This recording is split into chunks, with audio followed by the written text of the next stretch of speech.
محمد مرهون حطها في المرمى واعلن عن وصول الاحمر البحريني للهدف الاول. استطاع المنتخب البحريني بان يصل من دون اي تعب، من دون اي معاناه، سيطر على الكره بشكل جيد بخطا من حارس المرمى.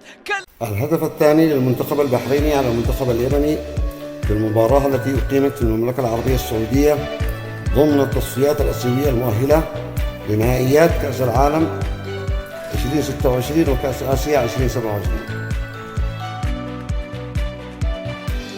محمد مرهون حطها في المرمى واعلن عن وصول الاحمر البحريني للهدف الاول. استطاع المنتخب البحريني بان يصل من دون اي تعب، من دون اي معاناه، سيطر على الكره بشكل جيد بخطا من حارس المرمى.